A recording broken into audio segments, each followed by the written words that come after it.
तेरे पलायन करेगा हिंदू? भारत में संविधान चल रहा है क्योंकि भारत में हिंदू बहुसंख्यक है। भारत में लोकतंत्र चल रहा है क्योंकि यहाँ हिंदू बहुसंख्यक है। भारत की सेना विद्रोह नहीं करती है क्योंकि सेना में हिंदू बहुसंख्यक है। भारत के जो नौकरशाह हैं वो सत्ता परिवर्तन के लिए साजिश नहीं करते क्योंकि नौकरशाही में भी हिंदू बहुसंख्यक है। अगर भारत में जो कुछ ठीक चल रहा है, जो पाकिस्तान जो होता है वो भारत में नहीं होता, जो बांग्लादेश में होता है वो भारत में नहीं होता, उसका मूल कारण है कि भारत में हिंदू बहुसंख्यक है। मैं आपको कुछ इंटरनेशनल पर्सपेक्टिव बताता हूँ। भारत के बॉर्डर पे 9 देश हैं।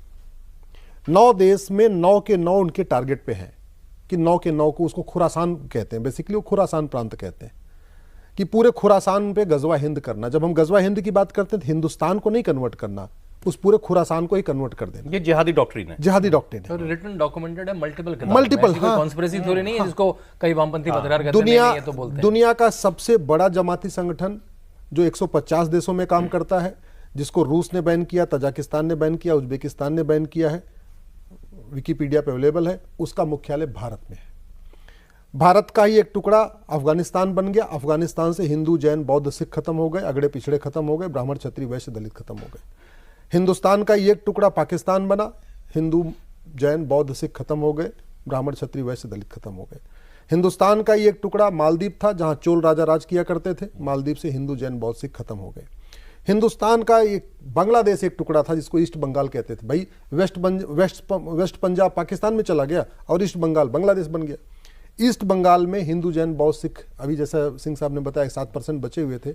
अगले 2 से 3 साल के अंदर वो सब या तो कन्वर्ट हो जाएंगे या तो भाग जाएंगे। तो आपका बांग्लादेश भी हिंदू, जैन, बौद्ध, सिख से खत्म हो चुका है।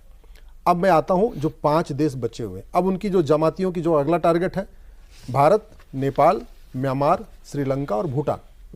और इन 5 देशों में आप देखिए बहुत तेजी के साथ डेमोग्राफिक चेंज हो रहा है। भारत की बात मैं करूं, 28 राज्य हैं, 8 केंद्र शासित प्रदेश हो गए, टोटल हो गए 36। 36 में से 9 राज्यों में हिंदू खत्म हो चुके हैं। भारत में 800 जिले हैं, 800 जिलों में से 200 जिलों में हिंदू खत्म हो चुके हैं, यानी 25% जिलों में खत्म हो चुके हैं। भारत में 6000 तहसीलें हैं, 6000 तहसीलों में से 1500 तहसीलों की डेमोग्राफी चेंज हो चुकी है, यानी 25% तहसीलों की डेमोग्राफी चेंज हो चुकी है।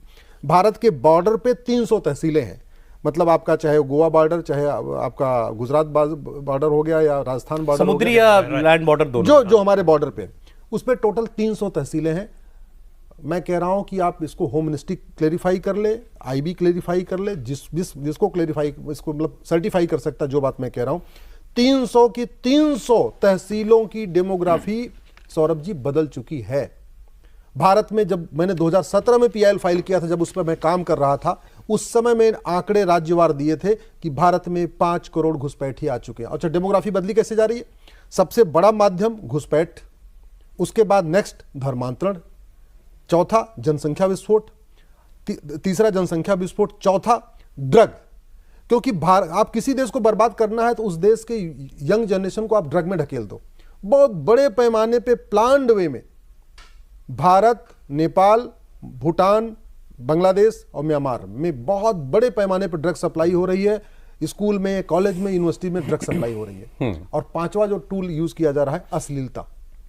इंस्टाग्राम के माध्यम से, रील के माध्यम से हमारी यंग जनरेशन को पूरा कामुक बना दिया जा रहा है। उससे कोई मतलब ही, धर्म क्या होता है, डेमोग्राफी क्या होता है, भारत के लिए क्या खतरा है। जब एक हमारा यंग यूथ नशे में चला गया और अश्लीलता में डूब गया, उसके बाद उसको कोई फर्क नहीं पड़ता कि कितने हिंदू बचे हैं, कितने जैन बचे हैं, हम काफी के क्षेत्र पे हम क्या डिस्कशन कर रहे हैं, वो मतलब उससे बाहर हो जाएगा। इसके एक पॉइंट पर आते हुए, आपने अपनी बात शुरुआत की थी एक संस्था से, आपने तबलीगी जमात की शायद आप बात जी जी। तो तबलीगी जमात आपकी, अब जो जैसे बांग्लादेश में भी बात हो रही है, जमाते इस्लामी हाँ, काम कर रहा है। हाँ, ये जमाते इस्लामी पाकिस्तान में भी है शायद। हाँ, हमारे यहाँ मुझे पता नहीं। जमाते कश्मीर में है। हाँ, कश्मीर में हम लोग कहते हैं कि कश्मीर की रेडिकलाइजेशन के लिए जमाते इस्लामी। लेकिन यहाँ वाला जमाते इस्लामी और जो है कश्मीर वाला, दोनों अलग अलग है। देखिए लेकिन हाँ, एक आपने अच्छा याद दिलाया, सलमान खुर्शीद ने आज जो बयान दिया है, सलमान खुर्शीद कांग्रेस के नेता के रूप में जाने जाते हैं, पूर्व विदेश मंत्री के, विदेश मंत्री, सुप्रीम कोर्ट के बड़े वकील है, सुप्रीम कोर्ट के बड़े वकील है, तबलीगी जमात के वो संरक्षक है, लीगल एडवाइजर भी हैं, उनके बोर्ड पर भी हैं। तबलीगी जमात नहीं, जमाते इस्लामी की। जमाते इस्लामी के, हाँ बिल्कुल। तो जमाते इस्लामी, और ये सारी जमाते इस्लामी एक ही हुई ना, बांग्लादेश, भारत, पाकिस्तान से मिला के। आप सर, आप जितने नाम ले रहे हैं ना, आप टहनियों का नाम ले रहे हैं, आप पत्तों का नाम ले रहे हैं। For the record Salman Khurshid आज इसलिए चर्चा में है क्योंकि उन्होंने कल एक बुक लॉन्च के मौके पर यह कहा है जो बांग्लादेश में हुआ ये हिंदुस्तान में भी हो सकता है, लेकिन हिंदुस्तान मुल्क बहुत बड़ा है, इसलिए यहां चीजों को ट्रैवल करने में बहुत टाइम लगता है, इसलिए एक अचानक से वो विस्फोट नहीं हो सकता जैसा बांग्लादेश के अंदर हो गया। ये ऑन रिकॉर्ड उनका कहा हुआ स्टेटमेंट। अब ये जो खतरे हैं इसके लिए ये खतरा मैं सर इसलिए मैं जहां आ रहा था वो बात रह गई कि ये सारी एक्टिविटीज हो रही हैं और आपने बताया ये सब इंटरकनेक्टेड हैं। वहां जमात इस्लामी तो कर रहा है ना बांग्लादेश में जो कुछ कर रहा है, जिन लोगों को जो मार ये सारे के सारे वेल कनेक्टेड हैं, वेल ऑर्गेनाइज्ड हैं, चाहे वो पाकिस्तान का जमात इस्लामी है, चाहे भारत का पीएफआई है, चाहे बांग्लादेश का जमात इस्लामी है, सब कनेक्टेड है। अल्टीमेट सोच है गजवा हिंद। अब मैं फिर से करेक्ट कर दूं, गजवा हिंद का मतलब केवल हिंदुस्तान से हिंदुओं को खत्म नहीं करना, क्योंकि तो पूरी दुनिया में इस्लाम जैन बौद्ध सिख और हिंदू ये सब हिंदू ही हैं। हम अपने को मानते हैं कि मैं तो आप जैन हैं, आप बौद्ध हैं, आप सिख हैं, हिंदू हैं, नहीं।